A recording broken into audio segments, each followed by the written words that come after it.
Buenas noches a todos, mi nombre es Armando Gutiérrez y les doy la bienvenida a este primer conversatorio, La Mirada Cómplice, homenaje a Luis Zapata, a 40 años de Enjirones, organizado por la revista Irradiación en el marco del Mes del Orgullo LGBT. En esta ocasión nos acompañan varios invitados a quienes doy la bienvenida y que nos hablarán sobre distintas obras de este escritor mexicano. Comenzamos con la intervención de Edgar Eduardo Quirós García. Él es escritor e investigador, cursa la maestría en teoría literaria en la Universidad Autónoma Metropolitana, ha publicado poemas en las revistas Cardenal y Cametza. También es parte de la antología Poetas Jóvenes de la UAM, así como Community Senior y creador de contenido digital. En esta ocasión nos hablará sobre la novela Enjirones. Hola, buenas noches. Primero quiero agradecer el espacio que nos brinda Irradiación y también, pues, gracias por sintonizarnos, ¿no? Hoy les voy a hablar de la novela En Jirones, del escritor mexicano Luis Zapata, que fue publicada en 1985. Y como ya mencionó Armando, este año la novela cumple 40 años de su publicación y por lo tanto es el momento perfecto para revisarla, apreciarla y sobre todo estudiarla, ¿no? Es cierto que Zapata es muy reconocido por su obra El vampiro de la colonia Roma, ¿no? Pero En Jirones es una novela menos conocida que merece muchísima atención.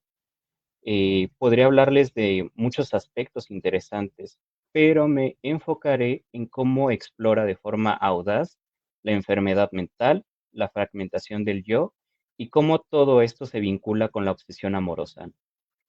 Esta novela nos pone de frente con un narrador que sufre un evidente deterioro psicológico y cuya relación amorosa con un personaje al que llama A. Esto funciona como un detonante, un síntoma y un espejo de todos sus padecimientos.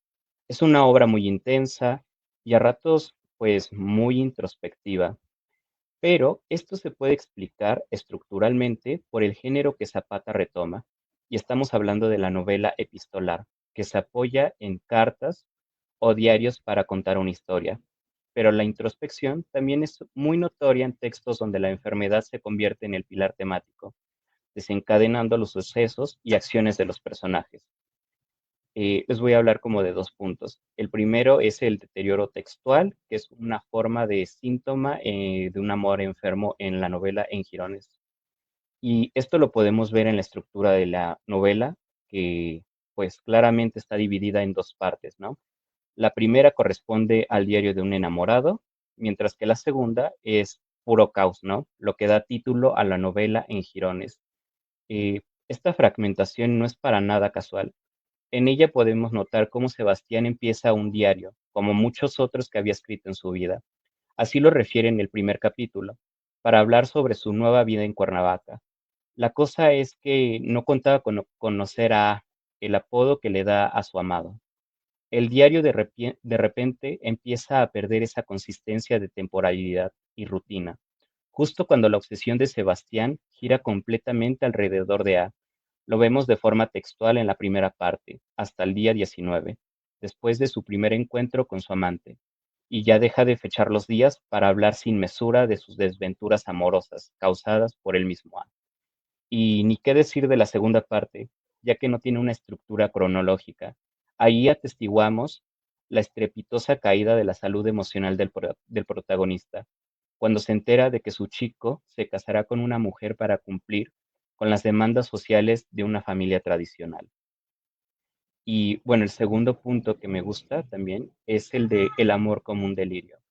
Y esto no lo podemos olvidar, pues es el tema central de esta novela, la obsesión amorosa, que es precisamente lo que causa el deterioro del protagonista.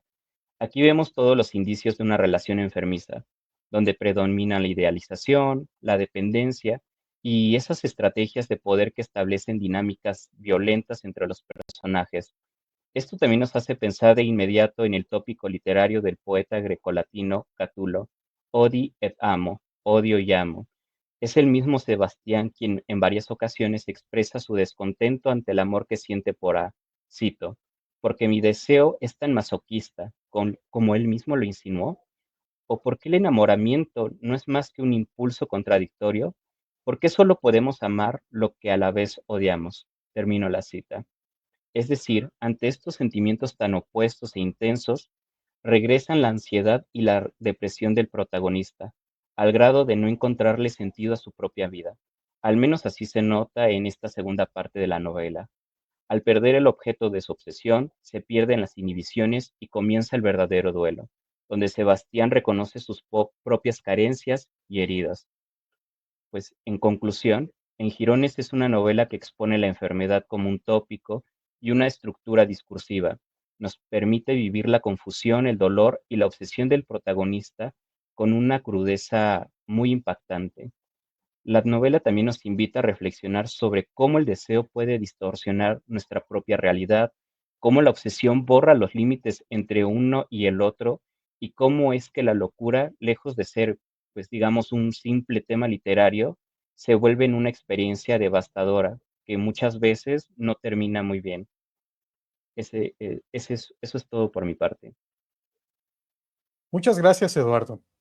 Bueno, nuestro siguiente participante es Daniel Juliet, quien es licenciado en Filosofía por la Universidad Autónoma Metropolitana, Unidad Iztapalapa. Sus investigaciones se centran en la llamada teoría crítica, en las cuales explora las relaciones entre arte, política y lenguaje. En esta ocasión nos hablará sobre la novela La hermana secreta de Angélica María. Adelante. Sí, bueno, yo decidí hablar acerca de esta novela porque, según desde mi punto de vista, es la mejor de Luis Zapata, eh, y al mismo tiempo es la menos estudiada, ¿no? Porque justamente hubo unas reediciones de El vampiro de la colonia Roma, de Melodrama, de Girones, pero de esta novela no hubo, digamos, una reedición que estuviera a cargo de una institución, y hubo como una cosa ahí muy rara de que Luis Zapata quería reeditarla, pero pues no tuvo tiempo, no tuvo ganas, y por eso yo quería empezar con esta novela, porque para empezar, tiene similitudes con una figura mítica que es Jano.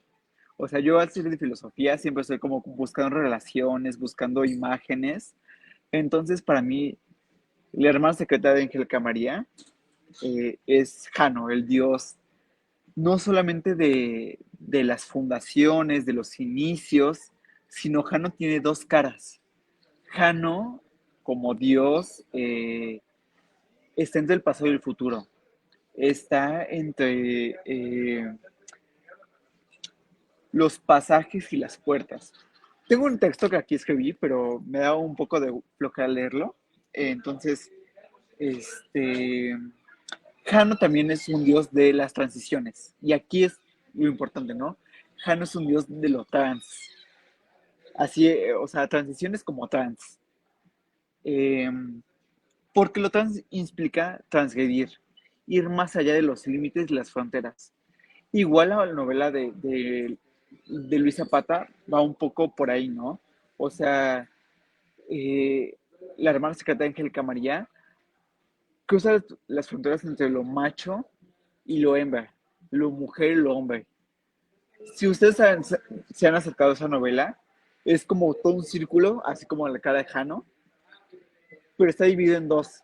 Una parte cuando justamente la protagonista es hombre, que es Álvaro, y la segunda parte que es, digamos, Alba María, Elvira, ¿no? Y que, más bien, Alexina. Este, y ambas caras se van como que fragmentando. Uno piensa que están hablando de dos personajes diferentes, pero al final es el mismo. Eso me parece fascinante con esta figura de Jano, porque la novela siempre hace una cosa fascinante, en general la literatura, que es fusionar una parte general, universal, filosófica, abstracta, con una parte particular, mítica, que nos revela que hay realidades que van más allá de lo normal. Entonces a mí me parece que esta novela de Luis Zapata es la mejor. O sea, por esta parte, digamos, profunda, en donde se borran las fronteras entre el hombre y la mujer, la hembra y el macho, la fantasía y la realidad, lo que esperamos y lo que es, porque siempre en esta novela es como de el protagonista espera ir más allá de su realidad, ¿no? ¿Y cómo va más allá? De la fantasía. La fantasía es ese espacio que nos abre posibilidades, de decir, esta es la realidad que no quiero aceptar, esta es la vida que no quiero vivir, y pensamos, imaginamos, fantaseamos con que las cosas pueden ser diferentes. Entonces, por eso, por una parte, la novela es fascinante por esa parte, digamos, sustancial, filosófica, porque es como de, podemos ir más allá de la utopía, podemos ir más allá de lo que realmente es. Pero después nos cruzamos con la parte real, entre comillas, y es como los protagonistas, las protagonistas, no pueden ir más allá de la fantasía, pero inauguran un campo.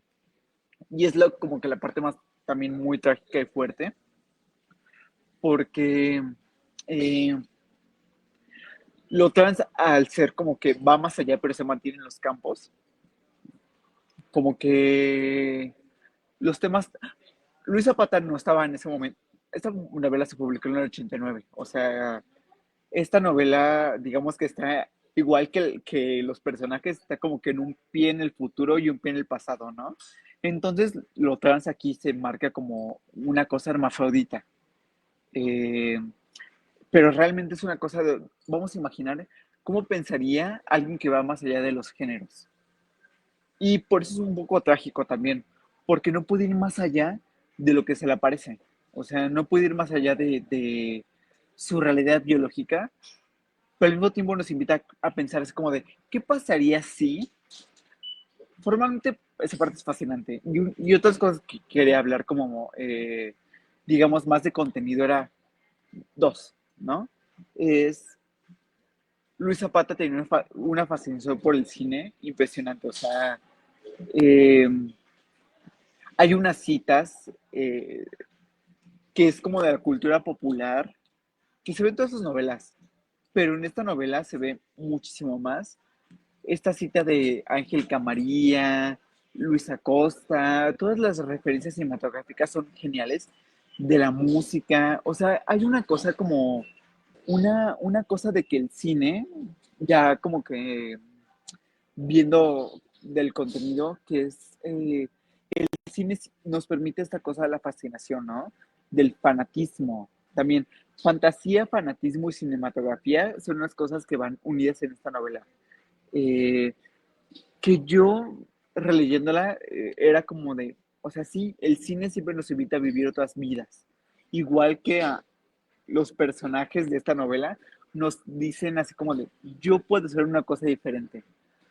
Eh, y otra cosa que también anoté que es así rapidísimo, bueno, Luis Zapata tiene una cosa de lenguaje que sabe escuchar a la gente, o sea, pese a que Luis Zapata era un especialista en literatura francesa medieval, que dices así como de, o sea, ¿qué onda, no? Una persona que es especialista en literatura francesa medieval está haciendo estas novelas como tan disruptivas, tan coloquiales, sabía escuchar muy bien a las personas, lo plasma muy bien en sus novelas, o sea, él sabía escuchar cómo hablaba la persona de Tampico, cómo hablaba la persona de Guerrero, cómo hablaba la persona de la Ciudad de México. O sea, no era solamente una cosa yo me imagino que una persona del norte habla así, sino que de verdad escuchaba cómo hablaban las personas. Entonces, una parte del lenguaje mexicano, o sea, es un estudio como etnográfico fabuloso leer las novelas de Luis Zapata, ¿no? Porque es como de, sabía escuchar a las personas, no solamente a sus personajes, sino que las personas reales se traslucían en sus personajes, ¿no? En sus personajes. Y algo rapidísimo, así, que es justamente esta novela, precisamente del 89, o sea, hay que pensar en esta fecha, 89, ¿qué pasa en el 89 a nivel global? Eh, la caída del muro de Berlín, la caída del proyecto comunista, al mismo tiempo la inauguración del neoliberalismo, etcétera. Es la caída, esta novela, de la utopía, pero al mismo tiempo de un ideal de que podemos ser algo más de lo que nos dicen que somos. Por eso para mí es tan importante esta novela, porque es como de, sí es el fin de la utopía, pero al mismo tiempo es el inicio de algo más. O sea, algo más que somos más allá de mujeres, hombres, homosexuales, lesbianas, algo más de todo lo que nos dicen que tenemos que ser. Por eso quise hablar de esta novela, porque me parece la más lograda de Luis Zapata. Y ya con eso acabó, porque ya se me pasó el tiempo. Muchas gracias, Daniel. Continuamos entonces. Nuestro siguiente participante es Alejandro Mirabete. Él es docente, investigador, poeta y traductor, egresado de la licenciatura en Lengua y Literaturas Hispánicas de la UNAM, miembro de los extintos Seminario de Literatura Lésbica Gay y Seminario Interdisciplinario de Estudios Queer dentro de la misma institución. Recientemente seleccionó, tradujo y publicó la antología El Camino que nos antecede, 25 poetas gay negros en la editorial Niño Down. Pertenece al colectivo Novísimes de poetas LGBT y esta noche nos hablará sobre la novela Melodrama. Adelante. Muchas gracias, Armando. Muchas gracias a la revista por el espacio. Bueno, sí, yo les voy a hablar de Melodrama, que justo podríamos pensar que es la segunda novela de Luis Zapata, aunque no es su segunda publicación como tal, porque ya había publicado una primer novela antes del Vampiro de la Colonia Roma, de la que después va a renegar, y publicó también un diálogo que se llama De pétalos perennes, que fue llevado al cine. Entonces, Melodrama es lo que publica directamente después del Vampiro, y aunque es una novela que sí tiene dos reediciones, son reediciones de un tiraje muy limitado, de hecho. Una es con la editorial Posada, con la que Luis llegó a publicar varias cosas, y la otra fue con Quimera, que tenía Tellespón, Sergio Tellespón, que fue pues también cercano a Zapata, que fue el que hizo la última reedición, pero igual era un tiraje muy limitado. La hizo en 2007, me parece. Entonces la primera es esta, que tiene una portada de Oliver Hinojosa, y Melodrama es interesante, retomando algo de lo que mencionó Daniel, porque también es una novela que va un poco de o que busca ir más allá de lo que está establecido, ¿no? Y empezar como a plantear o construir esas utopías o esos imposibles en un sentido un poco derridiano, ¿no? Como aquello que está por venir y que es posible construir, en el sentido de que aún no está construido y quizás aún no está pensado. Porque Melodrama, ¿no? Tiene un epígrafe que es de una película mexicana que se llama Si fuera una cualquiera, de justamente este cine mexicano clásico de la época de oro que le gustaba a Luis, y que dice, sí, Queta, está todo muy caro, hasta la felicidad.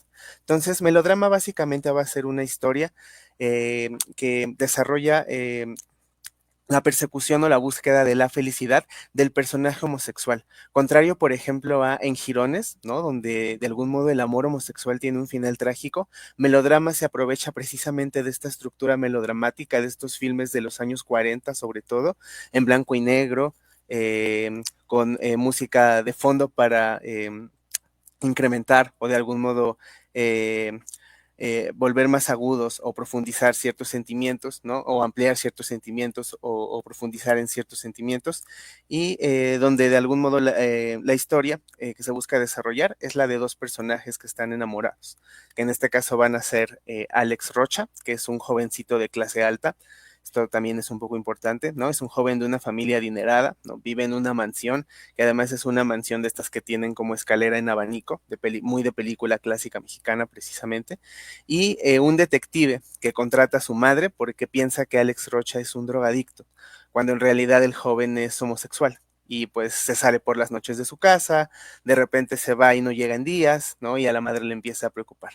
La madre de algún modo va a fungir entonces como una especie de villana en esta producción melodramática que está haciendo homenaje y parodia a todas estas películas que precisamente a Luis Zapata le encantaban, ¿no? Que se la vivía viendo, dado que era bastante fanático de este tipo de producciones.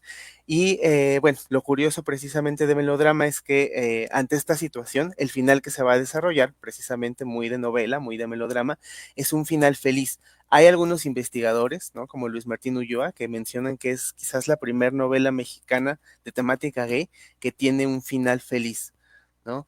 Y precisamente en alguna entrevista Luis Zapata decía que todos deberíamos buscar ser Alex, ¿no? Entonces, yo pienso que a lo que se refería es que todos quizás deberíamos buscar estos también finales felices, pensando que al menos cierta narrativa homosexual hasta la fecha, ¿no? Porque esta novela es del 83, o sea, la narrativa homosexual, ya había narrativa homosexual antes incluso del Vampiro de la Colonia Roma, pero tendía mucho a tener personajes y finales trágicos, ¿no? Que acababan muchas veces en suicidio, como en el diario de José Toledo, o, eh, eh, o que desarrollaban historias trágicas, como en el caso de En Jirones. Entonces, melodrama por eso es que es incluso en la producción del mismo Zapata, es, digámoslo así, un objeto inusual, porque el final es el de un homosexual que tienes una especie de final de novela donde termina toda la familia precisamente, ¿no? Que es como además algo que se está desarrollando en el fondo el tica a cierto aburguesamiento de la familia mexicana y de ciertas clases mexicanas que tenían todavía ciertos valores aburguesados y terminan todos cenando en una mesa, ¿no? En una Navidad precisamente celebrándola, todos perdonándose, ¿no? Y el amor tiene las condiciones precisamente para ser feliz.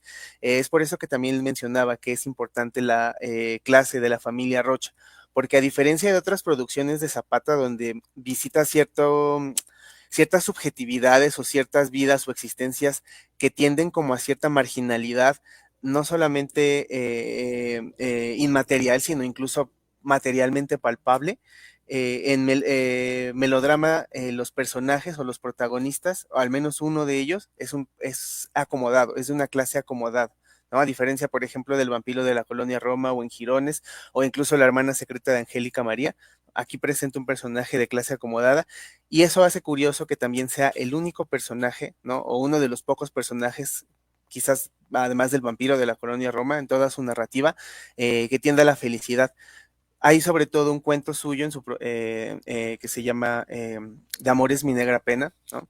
Que me parece que hace mucha resonancia con esto, ¿no? Porque ahí nos presenta personajes de clases precisamente bajas, ¿no? De la sociedad mexicana de ese momento, y el final que presenta ante la posibilidad de ser homosexual es diferente. Y justamente hay una escena, ¿no? Muy significativa, y quizás con esto quiero cerrar, ¿no? Donde el personaje le contesta a su mamá en una pelea. La mamá le dice, dime la verdad, ¿eres puto? ¿No? Y el personaje le dice, Alex, no mamá, no soy puto, soy homosexual y estoy enamorado, ¿no? Entonces, esto también tiene un poco que ver con cómo se viven también, ¿no? Cómo se pueden vivir quizás ciertas subjetividades, ciertas sexualidades, ciertas experiencias, dependiendo de la clase o de estos factores que nos intersectan, ¿no? Como la clase, la raza, el género, entre otras cosas, ¿no? Incluso también lo pienso con la hermana secreta de Angélica María, ¿no? Con los finales posibles que puede tener. Y bueno, con eso termino mi intervención por ahora. Muchas gracias. Muchas gracias, Alejandro. Y finalizamos entonces las intervenciones con Érico Stark. Él estudió la carrera en Ciencias de la Comunicación en la Universidad de Insurgentes, especializándose en fotografía documental, literatura LGBTIQ y nuevos medios digitales. Ha escrito libros de poesía y cuenta con un blog llamado Literatura LGBTIQ Mexicana, donde sube reseñas, ensayos e investigaciones. Adelante, Érico. Buenas noches a todos. Les voy a hablar yo un poco de Enjirones y también un poco acerca de la producción que se hizo en la década de los 80. Yo les muestro mi novela de Enjirones. Es una segunda edición que se le hace. Esta segunda edición es por parte de la colección Lecturas Mexicanas con una pintura de Luis Caballero. Aquí la pueden ver. La primera edición es otro libro por la editorial Posada y también no cuenta con el prólogo de José Joaquín Blanco. Aquí encontramos un prólogo de José Joaquín Blanco y esta novela lo que nos habla acerca es una historia de desamor. Es decir, es una historia de desamor de dos personas que son homosexuales, que a diferencia de otras novelas, tienen la posibilidad de poder entablar una relación, es decir, que las dos personas puedan enfrentarse ante la realidad, ante la sociedad y poder triunfar y vivir plenos y felices, si se le puede llamar así, para siempre. Esta novela marca por completamente toda la década de los 80 y va a venir a marcar durante muchas décadas hasta la fecha una receta que es la receta del desamor. Es decir, estas novelas va a abrir un campo a que la gente siga escribiendo historias en las cuales los finales sean tristes, sean dolorosos, sean rupturas, sean daños emocionales, sean traumas, y que al final, pues, la relación entre dos hombres no logre establecerse, es decir, no logre haber un entendimiento, un amor, se le puede decir, más saludable, un amor más sano, sin conflictos, sin peleas, y que no termine justamente en el proceso de la autodestrucción, que es lo que planteaba la primera presentación, ¿no? Este daño eh, psicológico y emocional, estas heridas, ¿no? Entonces, en esta producción empiezo a ver las novelas de 1980, 1990. Son 14 novelas las que existen, 14 novelas LGBTIQ+, se le puede decir así. Estas novelas pues tienen el infortunio de que no tienen final feliz, o sea, las novelas de 1900 hasta 1980, y luego si le sumas toda la década, estas novelas no hay ahí tal cual como un final pleno. Al final los personajes siempre encuentran un motivo que no les da la felicidad. Y no se les da la felicidad por diversos motivos, ¿no? Digamos que, por ejemplo, las novelas que encontré eran como las de Jorge Arturo Ojeda, que siempre había este desamor por las diferencias de edades, por la incomprensión. Luego el desamor en las obras de Luis Montaño, porque la persona aspiraba a ser trans, es decir, mientras más mujer se hacía, los hombres pues no se atrevían, ¿no?, a enfrentarse a una relación trans. Cuando por fin logra convertirse en una mujer plena, con un departamento y todo, o sea, y una vida hecha y derecha, pues no lo logra. Entonces termina como con esta frustración pues, de sola, ¿no? De acepta o asume que se va a morir sola. En el caso de Melodrama, como lo mencionaba Alejandro, sí es un final feliz. También hay otro, en teoría se le puede decir final feliz, que es En Utopía Gay de José Rafael Calva, que son igual novelas de los 80. Pero siento que estos finales sí son un poco más paródicos, sí son finales que sí son en teoría, es como, y todo bien, aquí no pasó nada, pero siento que hay como toda una crítica o una burla, es decir, una parodia justamente de este final feliz que se espera dentro de las novelas LGBTI y no existe. De hecho, el primer final feliz dentro de los libros de la narrativa LGBTI vendría en Cielo Tormentoso, que es esta novela del 1971 de Carlos Valdemar.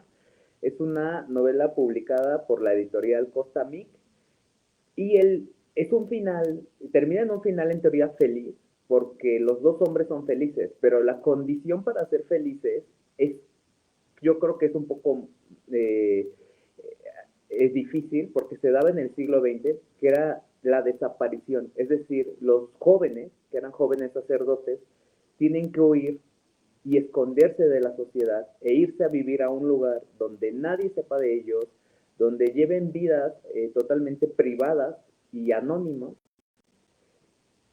para poder llevar a cabo pues la felicidad, que es la relación homosexual, para que ellos dos puedan vivir ahora sí que en pareja. Esta reflexión es muy dura, porque pues entonces para ser feliz en el siglo XX lo que tenías que hacer era pues aislarte del mundo, irte a vivir ahora sí que al lugar más recóndito de la República Mexicana, y enfrentarte, ¿no?, como un pueblito o una ciudad con sus habladurías y todos estos temas. En el caso de Enjirones, pues es lo que les decía, en Enjirones, en todas las novelas que hay, sí existe la posibilidad, es decir, hay una posibilidad de que los personajes puedan ser felices, que es decir, el personaje que se tiene que casar, este A, nada más la sigla de A, se puede ser feliz siempre y cuando él asumiera, ¿no? Asumiera no aceptar este designio familiar, el no casarse con una mujer, y Sebastián también como asumirlo. Desafortunadamente no ocurre aquí toda la parte autodestructiva, y yo siento que la novela de Enjirones, además de ser un hito y de ser una de las mejores novelas, porque, bueno, yo fue de las primeras novelas que leí y me quedé fascinado, es una novela que sí nos ha traído una cierta maldición, y la maldición es de que todos a partir de adelante van a seguir escribiendo novelas de este tipo con finales catastróficos, y además Zapata también entra en este juego, empieza a repetir la misma fórmula en novelas como En la pasión más fuerte, que es una novela de finales de los 90, y aquí el final no es ni feliz y no es malo, pero es un final como muy absurdo, donde es la relación de un hombre mayor con un hombre más joven, y el hombre joven se la pasa desfalcando económicamente al adulto, y al final como que cada uno tiene lo que quiere, ¿no? Uno tiene el dinero y el otro tiene la posesión del cuerpo, el cuerpo joven, y, y acaban pues simplemente en eso, ¿no? En una relación sexual donde uno goza y el otro nada más pues tiene su premio a cambio, y no ocurre nada más. O sea, digamos que ese sería como su final. Y a partir de aquí en adelante, pues las novelas van a tener esta misma como constante, y las únicas novelas que logran romper este ciclo, que son a finales del siglo XX, o sea, las de finales de los 90, son muy pocas novelas, pero que hablan acerca, pero de la llegada del VIH. Es decir, las novelas del SIDA, cuando todavía no había medicamentos o tratamientos, van a ser las novelas en las cuales se van a aventar el final feliz, es decir, voy a vivir contigo y nos vamos a amar y nos vamos a apoyar hasta el final. Esa es una de las cosas muy interesantes que uno puede notar en la literatura, cómo empieza a luchar. Sí ha habido grandes cambios actualmente, sí hay novelas diferentes, yo las aprecio mucho y espero en algún momento poder hablar de ellas. Yo con esto termino mi intervención y pues los invito a leer En Jirones, que sin duda es una obra pues impresionante, que de verdad se van a quedar así en shock, o sea, de tan buena que es. Les agradezco a todos sus participaciones. Creo que tocaron temas muy interesantes, es decir, desde la enfermedad mental, la condición trans, la importancia, por ejemplo, de lo melodramático y el cine y la cultura, digamos, pop, ¿no? Y esta última aproximación también a En Jirones y las representaciones del amor. Quisiera entonces que pasáramos como una sesión de preguntas, un poquito también para que nos hablen también ya desde su experiencia y pues de la importancia, y eso, con eso paso a la primera pregunta, ¿no? ¿Ustedes cuál creen que es la importancia de la obra de Luis Zapata en la actualidad, ¿no? Y más en el contexto del desarrollo de la literatura mexicana. No sé si alguien quisiera empezar entonces a comentar un poquito sobre esto. Adelante, Erico. Y después seguimos con Daniel. Bueno, para rápido, yo creo que es importante porque en primera, Luis Zapata, una es desarrollo del lenguaje. La literatura de Luis Zapata abre un cambio en la evolución del lenguaje dentro de la narrativa LGBTIQ+. Hasta la llegada de Zapata, muchas de las novelas de temática homosexual tenían deficiencias, si se le puede decir así, dificultades al escribir, y obviamente hablar de la condición homosexual en esos años era tan difícil que yo considero que a los escritores les costaba trabajo desarrollar. Esa es por una parte. Otra, Luis Zapata, como lo menciona Daniel, tiene un lenguaje muy coloquial, es un lenguaje muy ameno, muy de las masas, y que es un lenguaje además muy íntimo de las personas, que por ejemplo en Girones lo logra toda la obsesión, logra todo el dolor, o sea, el despecho de una persona que quiere a la otra persona a pesar de que se han hecho daño, y las escenas y las palabras que se describen son muy importantes. Otro elemento que no he mencionado pues es también la sexualidad. El elemento de la sexualidad en Luis Zapata es más impresionante que en la sexualidad actual. Las escenas sexuales que describe Luis siguen siendo todavía muy poderosas, y que no le piden nada ahorita a los novelistas de hoy en día, que pues las escenas que hacen, o pues, las escenas porno no son, o sexuales, no son como tan estéticas, si se le puede decir, como tan imaginativas o tan fuertes. Bueno, yo con eso terminaría mi intervención. Daniel. Sí, justamente yo iba a decir que para mí, como lector, hay un antes y un después de Luis Zapata. O sea, para mí sí es como de la literatura universal, digamos, Las Mil y las Noches, Dostoyevsky, Drácula, y después Luis Zapata. O sea, Luis Zapata me enseñó que había una manera de decir literatura que era diferente. Y sobre todo, ahora pensándolo, es como de, nos legó un lenguaje, o sea, nos dijo, reveló un código secreto. Yo antes de Luis Zapata, yo no sabía que Buga era heterosexual. O sea, yo antes de Luis Zapata no sabía que en los sandboards se hacían tales cosas, ¿no? O sea, en los agujeros. Yo no sabía antes de Luis Zapata que los cines funcionaban como lugares de encuentro. Es decir, Luis Zapata reveló secretos a la cultura mexicana que eran como muy de nicho. Y a partir de él fue como de, cuidado con tal cine, cuidado con tal sandboards, cuidado con tal lugar, porque ahí ocurren cosas. Es decir, Luis Zapata sí marca un antes y un después en la cultura mexicana. Y yo, antes de, digamos, perder la palabra, quería polemizar un poco porque me llama la atención que hay personas que defienden, digamos, los finales felices. Para mí, es como que Luis Zapata revela la condición humana de los homosexuales y en general la gente diversa. O sea, no hay finales felices. O sea, los finales felices son una imaginación de la heterosexualidad. Luis Zapata nos viene a decir, no hay finales felices. O sea, si queremos finales felices, son en el cine. Por eso es melodrama. O sea, por eso me parece curioso que vengamos ahorita a decir, es como de, es que en Luis Zapata hay un final feliz. Pues, hay un final feliz, por eso es un melodrama. O sea, pero por eso me llamaba la atención que dijeran eso ahorita, porque yo pensé que ya era como de, bueno, ya tenemos asimilado que no vamos a terminar bien, o sea, dejemos de pensar que hay finales felices. Pero por eso, como que la importancia de Luis Zapata, ¿no? O sea, nos dice, esto es así, aquí pasan estas cosas y no hay finales felices. Yo creo que es todo un tema, justamente la cuestión de la felicidad y de los finales en la literatura mexicana, pero no sé si quisieran añadir algo, Alejandro, Eduardo. Hola. Bueno, creo que lo que yo podría responder desde mi propia óptica es que Luis Zapata nos ha legado, digamos, como una diversificación y como, digamos, una manera en la que podemos ver a un escritor multifacético, ¿no?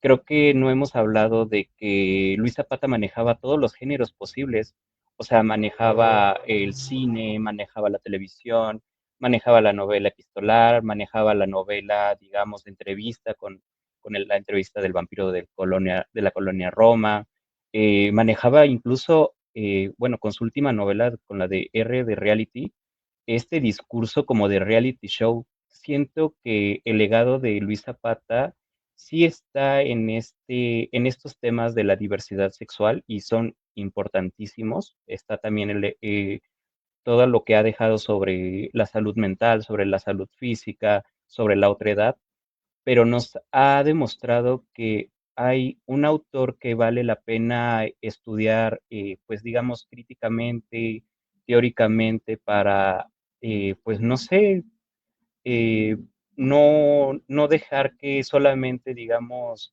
este canon heteropatriarcal diga que hizo de todas las novelas y de todos los géneros cuando pues teníamos a Luis Zapata que lo hacía mucho mejor y desde pues la coloquialidad, desde lo más visceral, ¿no?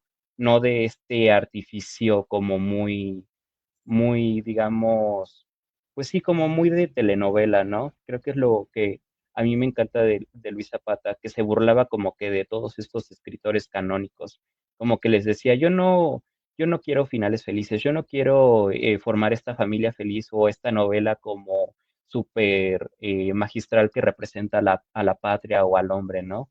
Decía, esta es la otredad y aquí la vamos a representar, ¿no? En sus distintos discursos. Eso es lo que me encanta de Luis Zapata y creo que es la forma en la que podremos rescatarlo.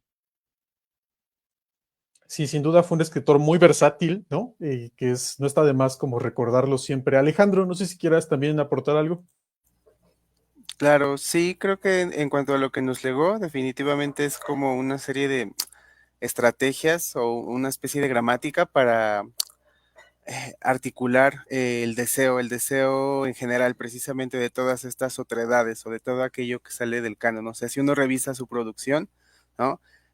Luis Zapata en alguna entrevista dice que a él no le interesaba el tema homosexual, pero se revisa su producción y o sea, hay un libro que se dedica de hecho a analizar precisamente el personaje homosexual en todas sus novelas, porque prácticamente el 90% de sus novelas tienen un personaje homosexual y plantea, o un personaje que pertenece a la diversidad sexual de alguna forma, ¿no? Como es el caso de la novia secreta de Angélica María. Entonces creo que precisamente se vale de estas estrategias que como alternativa la actual que uno podría tener de lo que es la narrativa, ¿no? Y que se ponen a experimentar o a jugar. Justamente Luis Zapata era como muy juguetón en ese sentido, al tener como este bagaje tan amplio de cultura popular, de cultura audiovisual, porque no solo o sea de música, ¿no? La música mexicana o la música pues que a él le tocó escuchar básicamente, ¿no? Con la que él creció, también está muy presente en las novelas y un poco como hace la poesía, siento, toma este tipo de géneros o de gramáticas que le son ajenas o que le podrían parecer ajenas y hace estos experimentos bien interesantes, ¿no? Entonces creo que de algún modo nos legó ese horizonte de posibilidad. ¿No? Y si bien melodrama, obviamente, pues es claro, o sea, es una parodia, ¿no? Donde se exageran precisamente los elementos melodramáticos, ¿no? Y es una homosexualidad precisamente melodramatizada, ¿no? Eh, porque la novela se sitúa aunque se sitúa en los 70s, la novela por ciertas referencias a libros y a producciones, ¿no? Que hace, podemos saber que se sitúa en los 70s, retoma todos estos elementos, ¿no? Justamente de una construcción de una heterosexualidad y de un proyecto de familia nacionales que se dan con el cine y con lo que llamamos también la época de oro del cine mexicano, para parodiarlos precisamente y para ponerlos o insertarlos dentro de todo ese horizonte de posibilidades, ¿no? Que en ese momento que en él está escribiendo tenía la homosexualidad, porque también habría que quizás considerar, y creo que esa es la otra cosa que nos lega un poco Luis Zapata, que en ese momento la homosexualidad de algún modo era como una especie de proyecto por venir, ¿no? O sea, es la época de los FAR, de los frentes de homosexuales de acción revolucionaria, de cosas como Star está prácticamente a la vuelta de la esquina, ¿no? Ahí en Estados Unidos, no tiene mucho que pasó, no solo Stonewall, sino que aquí se empezaron a hacer las primeras marchas por la dignidad, precisamente. Entonces, de algún modo, Luis Zapata en su discurso también está poniendo todas estas posibilidades que la homosexualidad en ese entonces tenía por la mesa y de algún modo, ¿no? Nos hace recordar que eso, que de algún modo lo que llamamos disidencia o diversidad sexual, que hoy en día parece también estar cada vez más capturada, ¿no? Por ciertos aparatos o ciertos dispositivos, pues es eso, tiene que ser siempre de algún modo un proyecto por venir, ¿no? Un proyecto en constante cambio, un proyecto también abierto a ese juego y a insertar esas gramáticas y esas experiencias, ¿no? Que precisamente nos abren a la otredad. Y que particularmente, y con esto termino, en su última producción, o sea, en lo que escribe hasta el final, ya en De Sombras y Sueños, con R de Reality, justamente tiene ya una visión bastante, pues pesimista, podríamos decir, de la vida, ¿no? También hay que considerar que Luis Zapata de algún modo murió algo aislado, ¿no? De todo este medio literario, ¿no? Donde de algún modo supo insertarse, ¿no? O sea, era amigo de José Joaquín Blanco, fue amigo de escritores, ¿no? De cierto renombre en la época en que él escribió y al final de su vida de algún modo se recluyó en su casa en Cuernavaca y murió pues en cierta soledad, ¿no? Luis Zapata ya retirado, no le gustaba incluso que lo buscaran, si lo buscaban se molestaba bastante, ya no asistía a homenajes ni nada, ¿no? Entonces, es curioso también, hablando, retomando eso de los finales, pues eh, eh, de algún modo, no solo su final, sino esa visión, de algún modo, de las cosas que ya tenía al final y que se ve plasmada también en su escritura, una escritura ya, eh, pues sí, de algún modo tamizada por el paso de los años, ¿no? Y por quizás el peso de la propia reclusión. Sí, no, sin duda creo que han comentado igual cuestiones clave. Ahora yo quisiera un poquito moverme no sé si al terreno de lo anecdótico. Me gustaría si pudieran hablarnos cada quien de cómo fue su primera experiencia con Luis Zapata, cómo llegaron a Luis Zapata como lectores, ¿no? Y en ese sentido también que nos digan qué libro o con qué obra recomiendan, por ejemplo, a las personas que a lo mejor no conocen tanto su producción o que solo ubican El vampiro de la colonia Roma.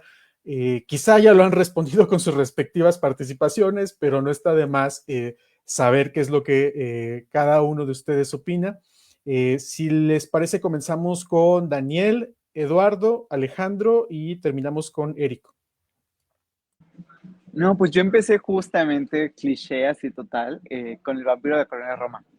Este, Me lo recomendó una amiga, así, era como 2 años mayor que yo, pero salía con un güey que pues era de literatura, entonces era como de, recomiéndale a tu amigo esta novela, ¿no? Yo así como que venía de cosas más clásicas, y cuando me topé con Luis Zapata fue como de, ¡ah! Esto puede ser la literatura también, o sea, o sea, hablar con esas vulgaridades también es literatura, entonces... Sí, o sea, eh, fue como este autor canon en mi época de rebeldía, porque fue como a los 14 años, entonces,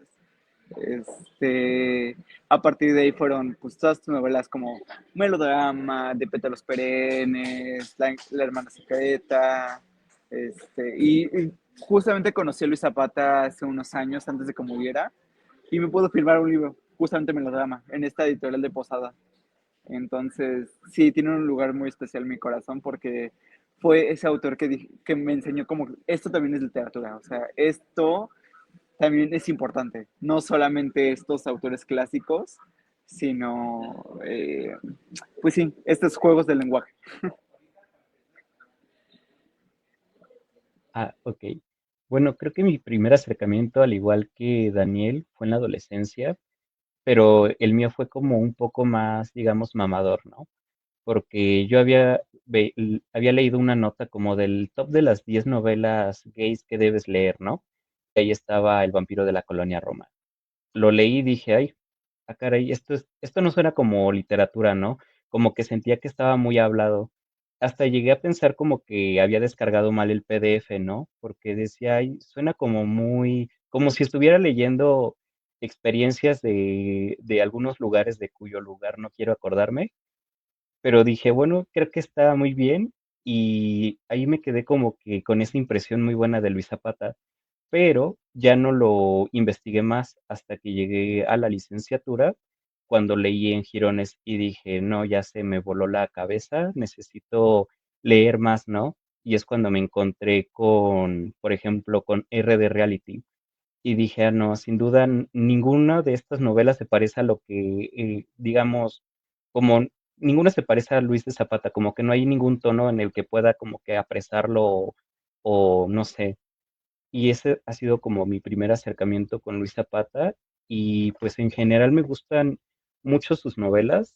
Yo las que podría recomendar obviamente es En Jirones, porque pues siento que es como muy dramática, muy intensa y si no estamos viviendo, si no sabemos nada del amor intenso, entonces no estamos listos para leer En Jirones.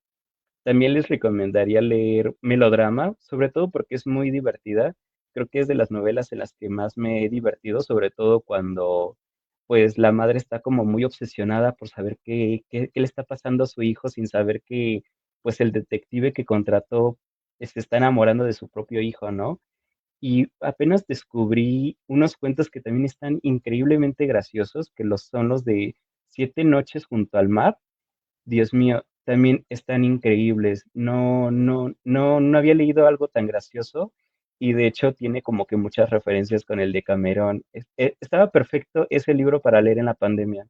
Así que yo creo que esas serían mis recomendaciones. Obviamente el vampiro de la colonia Roma siempre va a ser como muy bueno para acercarse, pues yo digo que en un primer acercamiento, ¿no? Es algo que yo le daría quizá a mis alumnos, quizás se reirían mucho, porque pues a todos nos gusta como que, pues este tono como un poco satírico, ¿no? Muy picante.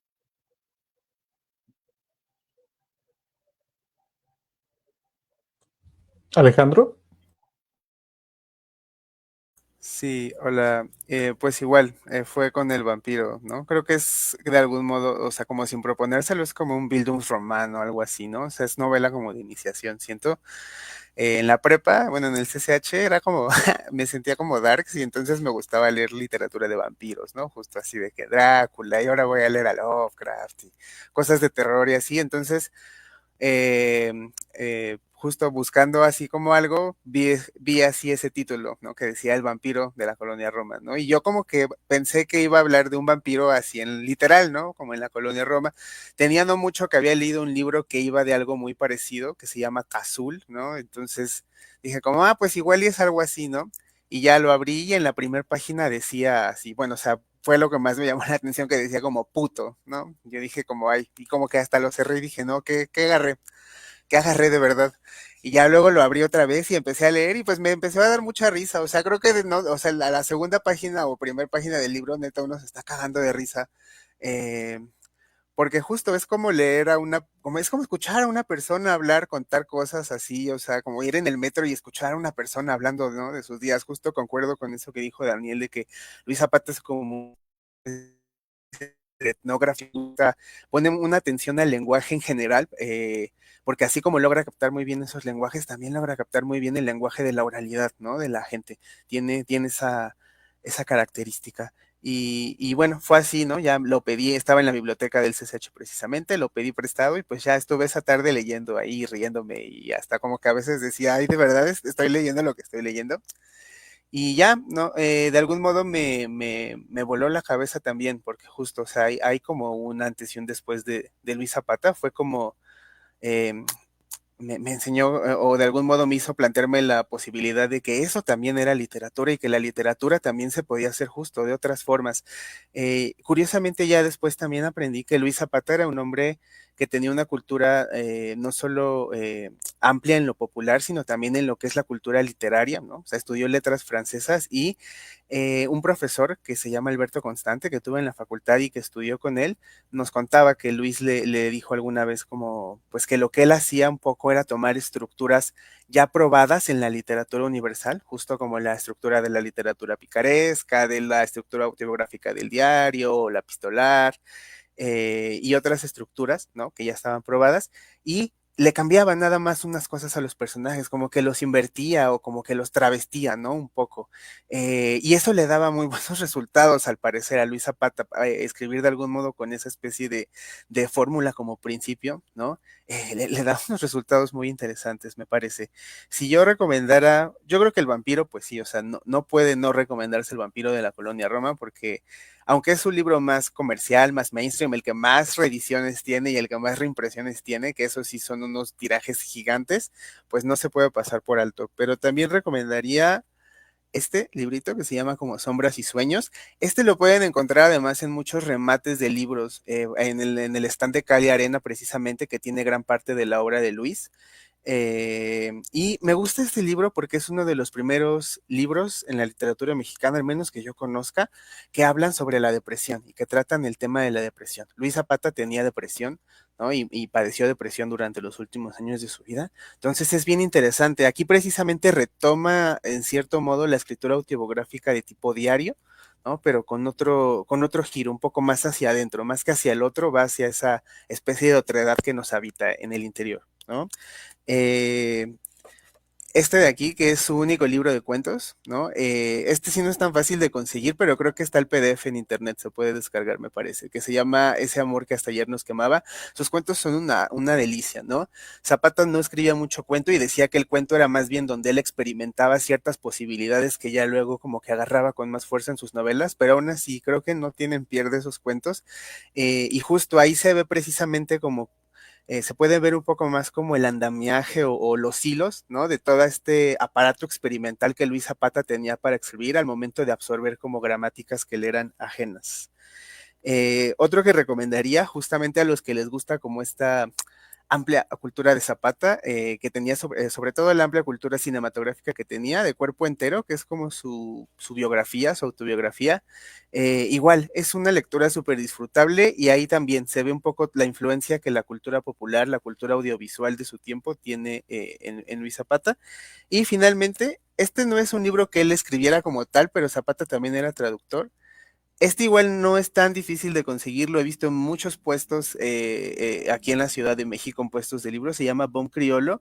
Es una traducción de una de las primeras novelas que hubo también de temática homosexual en el siglo XIX en Latinoamérica. Es una novela brasileña que trata sobre un marinero negro que se enamora de un marinero, pues un twincito básicamente, un marinero rubiecito.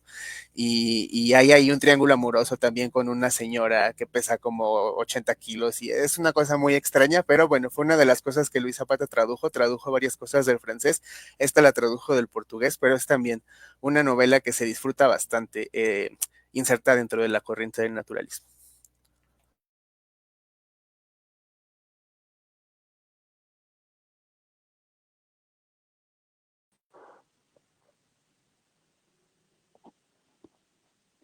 ¿Sí se escucha? ¿Se escucha lo que estoy diciendo? Sí, sí te escuchamos, Ok. Eric. Bueno, yo la primera novela que leí fue en Girones. A mí me tocó en Girones por cosas del azar. Fue la primera novela gay mexicana que leí, de temática homosexual. Yo siento que eso me aturdió demasiado. Yo creo que ya de por sí ya quería algo como muy intenso y creo que llegó a mí. Después tuve el acercamiento con el vampiro de la colonia Roma. Y la tercera obra que yo leí, que se me hizo muy interesante, que es publicada por la editorial Catún, es la editorial, se titula De pétalos perennes, que es una obra de teatro de Luis Zapata que se me hace muy cómica. Yo siento que si hablamos de comedia, es yo creo que con la que más me he carcajeado en toda mi vida. Eh, es una obra muy interesante justamente sobre la relación de una mujer de clase alta, bueno, empoderada, con una criada, que se la pasan haciéndole la vida imposible a la criada, pero con este tono ligeramente travestido, homoerótico, ¿cómo se le puede decir? Como estas peleas de manas de dos comadres que todo el tiempo una le está castrando a la otra y que terminan al final o sea, como en un absurdo, o sea, este absurdo donde la misma dueña, o sea, le causa un daño a su empleada y al final es como, o sea, toda de que le causa el daño es, yo te perdono porque soy cristiana, así le dice, ¿no? Y es muy cómico porque tú te ríes del absurdo, ¿no? Del absurdo de la clase media alta mexicana, porque pues, es una novela de costumbres, así se le puede decir. Bueno, una obra de costumbres, una obra de teatro. Y se me hace una obra impresionante que siento que no se le ha dado también todo el reconocimiento, que sí se tiene que actualizar, se tiene que volver a hacer una reimpresión muy necesaria, hablando ya en el teatro mexicano, que es la obra de Pétalos Perennes, y de la misma manera que en La hermana secreta de Angélica María, aquí esta obra pues ha quedado pues sí, de alguna u otra manera en el olvido, ¿no? Que yo siento que sí es importante que se vuelva a recuperar y que se lea. Es una obra muy difícil de conseguir. Creo que sí ha habido adaptaciones, creo que en YouTube hay una adaptación que pueden ver. O sea, adaptaron la obra y uno puede ponerse a verla, pero yo sí les recomiendo que traten de buscarla, si no, pues ya nos tocará a nosotros pues ver la manera de hacer pues una reimpresión de la obra. Les agradezco a todos sus intervenciones. Creo que ahorita, por ejemplo, empezamos a tocar uno de los, digamos, temas delicados, que es como los avatares editoriales de la obra de Luis Zapata. Es decir, muchas de estas obras de las que han estado hablando esta noche precisamente no tienen reediciones modernas o es muy difícil conseguirlas. Creo que esa es una de las grandes tareas pendientes. Eh, pero nos quedamos entonces con esta idea. Les agradezco a todos su presencia y también les recuerdo que el día de mañana continuamos con los conversatorios, igual en homenaje a Luis Zapata, y vamos a estar platicando ahora de otros títulos también que se han comentado aquí esta noche. Bueno, les deseo a todos que tengan una buena noche y nos estamos viendo.